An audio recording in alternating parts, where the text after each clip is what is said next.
Hello, weary traveler. Welcome to Mick. Thanks for stopping by. My name is Jack. You may recognize me as one of the voices on MK, and if you don't, hi, how the heck did you find me? How did you find me? And today we're going to look a bit into, am I the a-hole? So all you need to do is sit back, relax, grab your favorite tea, put on that best background music Spotify playlist as you do your work half-heartedly, and let's get started. Am I the a-hole for telling relatives how much I make and defending my salary? Over the weekend, I, 23 female, went to dinner with some of my dad's relatives who I don't see very often. My dad has never gotten along with my uncle, his brother, and I haven't either. He's rude, condescending, and we don't agree with him on a lot of things. Normally, I just try to ignore him. However, at dinner, my uncle asked me about my car I'd shown up in and my new job. I started my job a little over a year ago after graduating college, and I worked hard for it. I make a lot of money, and I'm proud of that. Software engineer. I recently bought myself my dream car I've always wanted. Uncle asked, "How much are they paying you anyway?" in a condescending tone, and I just point blank told him how much I make. I guess I was supposed to laugh and say something like, "Oh, enough," but I told him the number. He started going off on a rant about how no 23-year-old should make that much money and how stupid my company is for paying me that much. I got pissed and said, "I deserve every penny I make. I work hard and most people can't do what I do."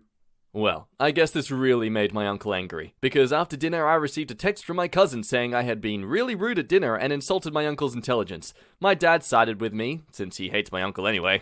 But my sister agreed with my cousin and said I shouldn't have said how much money I make or talk to my uncle the way I did because it was impolite. Am I the a-hole? There's some extra info in the edit notifying that he's a retired airline pilot. So she doesn't think he's jealous or bitter about how much she makes, he's just being a jerk. Now, firstly, this is just one person's recount of the conversation. We don't know how it came across on the other side of things. I, for one, know many people who they think they're speaking rather politely or just casually and friendly, but their tone is just, because they're so used to it, they don't realize it comes across as rather condescending or rather uptight and full-on rude even. I honestly think this is one of the reasons why people easily come across as mansplaining or womanoying me all the time. You know, those kind of terms and phrases that people use these days. So while I do think that you aren't an asshole for what you've said or done, but maybe how you said it did cause this uproar to begin. Of course, that's not defending the way he reacted or the way he spoke to you beforehand as well. I mean, by the way this story is written out, it's clearly that you were just responding to his condescending tone himself, so if anything, he's the one who perpetrated it in the first place. So yeah, you're not the a-hole, I think. Am I the a-hole for barring my husband from the bedroom tonight? Ooh, juicy. So, here's the situation. Me, nurse, working 50-ish hours a week in a pediatric ICU. Cry at least once a week because that stuff is hard. My salary pays our bills. All of them. Husband, 25 male, has a degree but isn't looking for a job, works 2 days a week at the grocery store, spends most of his time playing League of Legends, a very popular online MOBA game. By the way, all events here are in accordance with COVID legislation. Today was supposed to be a good day. I had been begging my husband to swap his Saturday shift to literally anything else so that we could have days off together. We haven't had a weekend together since our wedding, 18 months ago. Today was supposed to be our first Saturday off together. We were going to go to an animal sanctuary. He starts the day by going to breakfast with his best mate, leaving before I even wake up. I wake up around 9 and realize he is not home. Call. He says he's helping his mate set up some lights and that the weather is too rainy for the animal sanctuary anyway. He gets home at 1-ish, lies around, plays some video games, promising we could cook dinner together tonight.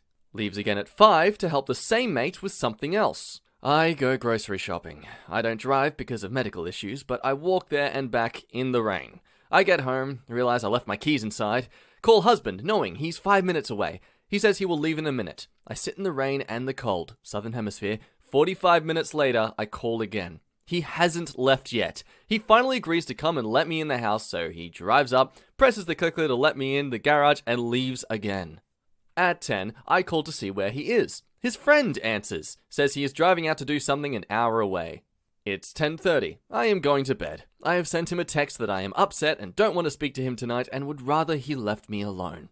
As far as I am concerned, if he can't value me more than his best mate on the first day off he and I have shared in a year and a half, he can go sleep in his bed instead. By the way, his friend doesn't work, so they hang out all the time when I am at work. He is going to be upset, and he is going to tell his mate, and his mate is going to tell him that I'm being a bad dog. Adding some info. I am 26. We weren't always like this. I don't know what changed. I'm fairly confident he's not having an affair, and I fully intend on talking this through, but at a time that isn't 4 a.m. Also the crying. Sick babies sometimes make me sad, and I love all my patients. That's why I cry. And I don't mean hours of sobbing. I mean stepping into a supply closet to take a moment before getting back to work. Also, thank you for your kindness. I wasn't expecting maybe 5 replies. I'm trying to respond as much as I can, but there are a lot of you. Okay, you sound far too sweet for this world. I am so thankful there are caring nurses like you. In regards to your story, no way are you the a-hole here. Do not for a second doubt your choices and actions to take against your partner. I'm honestly sorry that you've come across a man who's just lacked the ability of real self-awareness and a genuine effort to make him worthwhile to be with. I don't want to get all psychologist on this guy, but clearly he's leeching off you because he's used to doing that through his whole life. And I wouldn't necessarily say it's because he's just being completely lazy, but more so procrastinating through fear of trying and just failing. That's why many people resort to video games. They're easy to win, you constantly get rewarded for your efforts, so why bother going for something in real life like getting a more secure job and career that you could end up failing in? Definitely have a talk with him, but also take note of the fact that this may take some time to fix. If he's 25 and still living the life of a, 14-year-old, if you were genuinely willing to sacrifice your own time and energy to kind of put his boots on, then all the best to you. But if you do try this, do not for a second feel ashamed if you ever want to leave him as a result. We all need a kick in the gut sometimes to get our shiz together, and for some it can require being divorced or broken up with just to realize we need to change. Personally, I'm glad I experienced that in my early 20s and not my 30s or when I was married. But that's just my experience mainly. You gotta put yourself first, love. Am I the a-hole for firing my babysitter for getting drunk on the job? This is my throwaway account. My 37 female, babysitter, 16 female, has been babysitting for me for about 2 months. She's a very sweet and quiet girl and is good with the kids, 4 female and 8 male. We've only had small problems here and there, but nothing major at all. When she first started babysitting for me, I had asked her if there were any drinks or snacks that she'd like me to keep at the house, as she's there from 9 to 7 every day, Monday through Saturday. She mentioned that she really liked seltzer water, and I had bought them for the first month, but honestly I forgot after a while and never kept any in the fridge. A few days ago I bought hard seltzers for me and my husband, and didn't think anything of it. A little bit after 2 p.m, she messaged me that she wasn't feeling well and she thought that she may have to go home, if it was possible if I could get off from work earlier. I asked her to try and hold out until the end of the day. Not too long after, she called me crying, saying that something was wrong and she had to go home. She was drunk, clearly. She drank the hard seltzers. I told her to leave and she walked home. She messaged me the next day and said that she now knew that the hard seltzers were alcohol, and she hadn't known. She never drank before, as both of her parents were alcoholics, and she has diagnosed PTSD regarding alcohol. She never planned on drinking in general. I told her not to come back as she put my children in danger. She called me crying and saying that she didn't know, and that she cared deeply about my children and would never ever drink with them, or at all, and that she needs the money to pay for her driver's permit. She comes from a not so well off family. I told her to find a real job and that it wasn't my fault she got drunk. My husband says I'm being very rude and that she did try to reach out when she wasn't feeling well. My kids are upset to see her go. So, Reddit, am I the a-hole? Yes!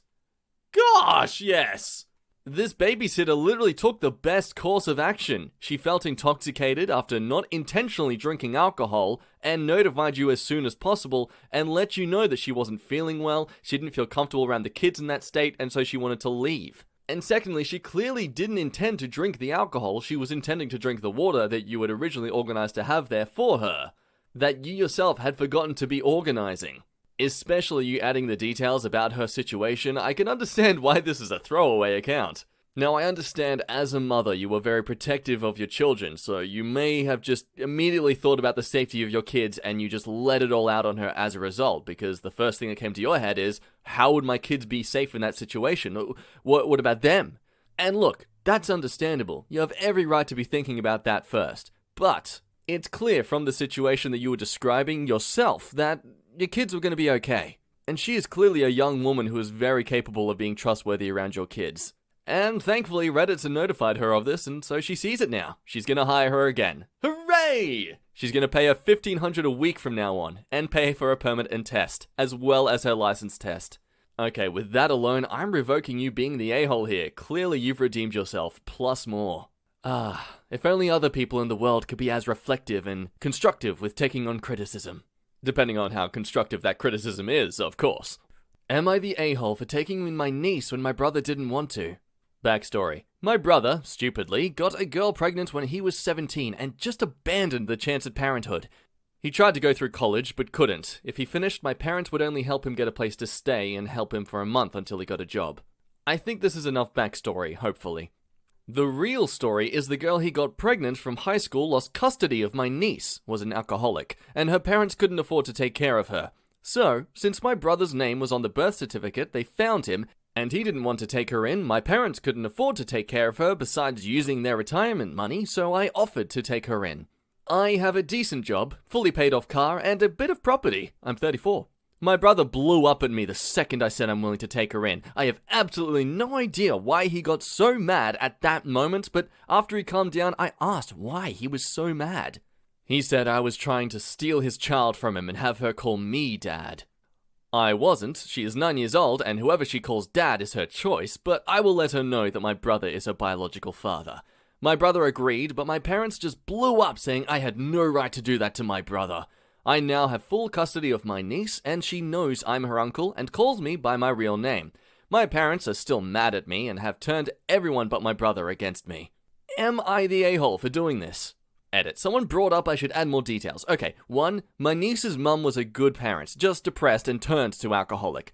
2. My brother is a better person near her. He is playful, happy, and loving. And 3. This all started about a month ago.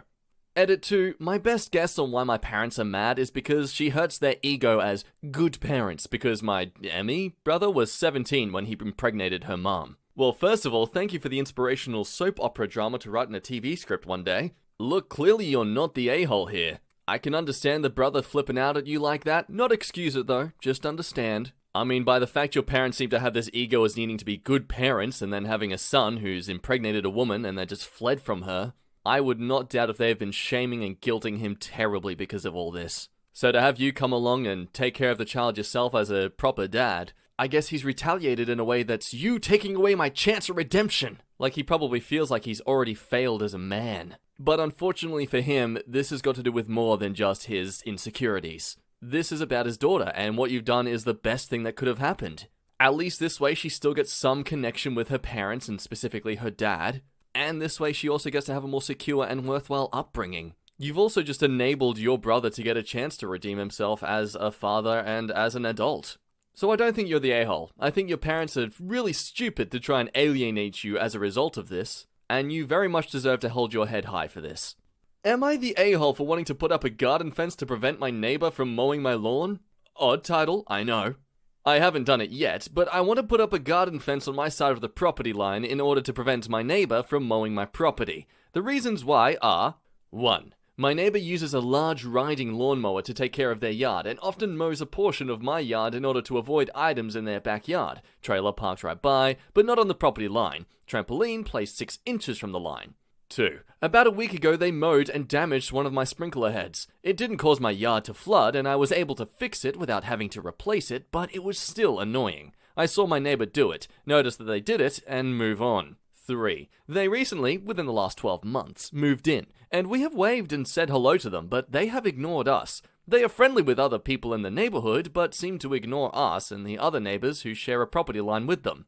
4. They tore out the property boundary stick between our house and theirs. There is a hole where it was, and I want to place something, anything, in that spot before the hole fills in. I want to separate out my assumptions because they are based on my observations, which may be different than what the neighbor is actually doing. 2 sides to each story and whatnot. Yes, self-aware and self-evaluating, I love it. First, I have the feeling they are trying to slowly encroach onto our property. They have the smallest lot and have it full of stuff. Shed, trailer, trampoline, boat, etc. And we have the largest lot and keep it pretty empty. Secondly, they don't seem to respect our property since they damaged our sprinkler. Lastly, they haven't been very friendly to us and I want to create a barrier between us and them. I am not a large fence person. In fact, based on city rules, I can't fence a large portion of my yard. I have planted trees between us, but can't have them on the property line. I'm allowed to place a small decorative garden fence. For reference, they are those 2 to 3 feet tall metal fences that can be hammered into the ground. They are 100% decorative. I want to place it on our property to prevent them from mowing our yard. I would plant shrubs and flowers next to it so it doesn't look stupid. I have told family and friends this idea, and they seem to be split on it if I am being a petty butthole. So, am I? Look, I think you are fair to have these fears. And I would be cautious with the assumption that they are trying to slowly encroach onto your property. Considering you mentioned earlier about their large riding mower, that would make sense as to why they'd remove that pole, maybe because they want to stop bumping into it all the time. Regarding the sprinkler head, yeah, they could have just been careless and not caring about your property stuff. But also, they could have just realized what they did and kind of freaked out by just ignoring it and pretending it didn't happen because they're too scared to confront you about it in case how you'd react. Of course, though, these are also just my own assumptions as well, and they really hold just as much value and merit as your own assumptions, so I wouldn't really go off on them as being the full truth. I think if you want to put up a fence, you have every right to, especially if it's on your side of the property, but also try to take into account their ride-on mower. If you put up a decorative fence, it might end up getting bumped and scratched a lot because of their ride-on mower. If you put up a bunch of trees and stuff instead, maybe that'll work a little bit better? Hard to say. I don't think you're being an a-hole for this. Maybe a little bit petty, but even then, that's kind of stretching it. I think at this point, the best thing you can do is just wait and see. If they start parking their trailers a bit too close to your side, then you go right ahead and trump that property. Next one's just a quickie. Am I the a-hole for not wanting a ring my fiancé already gave to another girl? My now fiancé was engaged a couple of years before we got together, and they broke up and she gave the ring back. Oh, well, that's very considerate of her. We've been together a few years, and a few days ago, he proposed and I was super excited. The ring looked kind of familiar, and when I asked him where it was from, he said it was the ring he gave to ex-fiancée. I immediately took it off and was like, I don't want a ring you bought for someone else. It wasn't meant for me. He got upset and said it didn't matter because it's not hers anymore, it's mine. My family and friends are split in saying I'm the asshole and I'm justified. I don't want him to spend a whole other $1,000 on a ring for me, but I want a ring that was meant for me, not for someone else. Am I the a-hole? Well, from a guy's perspective, I'm incredibly biased. But from reading this, I can really understand where you're coming from. While he perceives a wedding ring as merely a symbolism or representation of your engagement, to you it's a heartfelt gift of, expression and desire for commitment. So as a result, it can't just be some basic thing you just give to another person when someone else doesn't want it. Unfortunately, jewelers bargain on this kind of thing and make them cost thousands of dollars. So I'd say it really comes down to what you perceive is a wedding ring. Because yeah, I personally knew someone who had a partner who would not ever accept an engagement from him unless he spent at least $10,000 on a ring. Was not surprised when they didn't last. There are many designers and people out there who craft things like wedding rings these days for a very cheap and decent price. Obviously not like $5, but they can make it custom made and all that kind of stuff for maybe a few hundreds to, maybe a few thousand as well. And I think the best thing you can do is encourage your partner to look into those areas. He's done his part to express his intent and desire to commit with you for probably the rest of his life. So as long as you make him aware that even though you're not accepting the ring, you are still accepting him as a husband.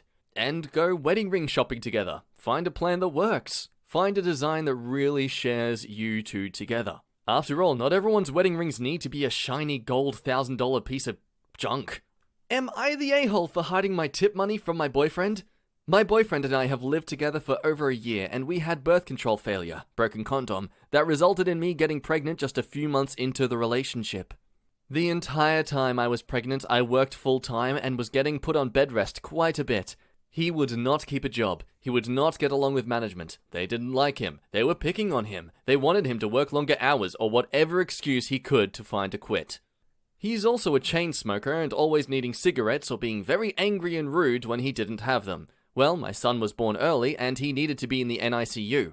I figured since my boyfriend didn't have a job that he would stay at the hospital with me, 2.5 hours away from our house. He then announced he got a new job and I could stay with the baby and he was going home. Our son was given a 50-50 chance to even come home. I was angry, but I let him go, hoping he was going to straighten up. Fast forward and our son is home and on oxygen, and of course my boyfriend isn't working again and I'm pulling doubles. I make enough with my paychecks to pay the bills, but I've been hiding my tip money in a wax candle burner. It's broken so it doesn't turn on. I've saved quite a bit because if I don't hide it, he then takes it to buy pack after pack of cigarettes.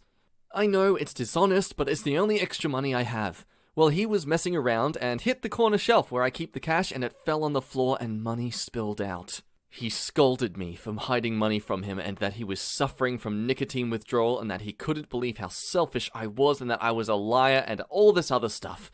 Am I the a-hole? Edit to add. I have stayed with him despite his actions because my very religious family was very upset that I got pregnant out of wedlock, and I'm afraid that if I leave him that they will shun me even more for being a single parent. Edit to say, he doesn't smoke in the house around the baby. He has a machine that is plugged into the wall that creates oxygen from the surrounding air, so he has to sleep and stay right beside that machine at all times so he goes outside to smoke. Also, he takes care of our son during the day. He seems well cared for. Putting into childcare isn't an option because none of the childcare centers will take him because of his oxygen dependency, and the ones who will are so expensive that my whole paycheck would barely cover the cost. I feel like I'm drowning sometimes, just barely making it above water.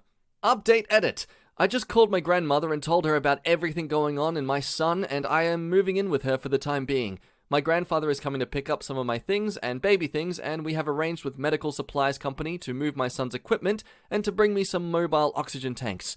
I am so glad I called her. I feel like we might be free from so much heartache. My grandmother was even agreed to watch him during the day, and I can stay home with him at night now since I won't have to pay rent. I can start saving for a place of my own with my son. Look, you're clearly in a tough situation, and to be dealing with look, I don't want to say abusive too much in this case, because it comes across he's merely being verbally abusive, and look, that is still a bad thing. But relationships that are unhealthy in the first place do necessarily have quite a lot of verbal abuse between each other. And assuming on your situation and what you're talking about, it seems like you probably be under the age of 25 or so, where everyone's relationship experience comes from terrible one-night stands or very badly thought relationships just because you were both horny and lonely at the time. And his accusations about nicotine withdrawal and that you were selfish and all that stuff is clearly just an emotional reaction to feeling like you were deceiving him. But your deception was justified, so I don't think you have any reason to actually feel like he's right there. He's right to feel like that and to let you know he feels like that. But you were not wrong to have done what you did. You were doing it for the sake of your child, and really for the sake of yourself as well. Because this is just like the earlier story, where he's really depending on you. You're kinda having to baby him in a way. It clearly sounds like he is living in a situation he did not want to be living in at this age, and is not ready to be a parent, let alone an actual mature partner. I'm honestly glad to hear your updated edit there about you living with your grandmother now, and I wish you all the best dealing with your religious family's antics. But you did the right thing to leave. Your, I'm assuming now ex, clearly needs to fix himself up, and until he does, you're really better off without him. Well, that does us for today's video. Thank you all so much for watching. I absolutely appreciate your time checking out my content, and if you've gotten this far in the video, I assume you enjoyed it too. So why not click the like button to help my channel out? Or, if you're not subscribed yet, why not subscribe? I try to post content every single day for you, all the latest tales on the web, and I have an absolute blast sharing these stories. So, if you'd like to see more, subscribe. Check out some more videos on my channel while you're at it as well. I try to make new content every single day, so keep on the notifications. Notifications. But with all that said, that does us for all the stories for now. My name has been Jack. It has been an absolute pleasure talking to you today. I look forward to not seeing your face again soon, but feeling you watching me on the internet. I don't care that I'm slightly stuffing this up. It's genuine, so I'm gonna keep it in. Alright, hooroo. This is Jack, signing off. Bye-bye.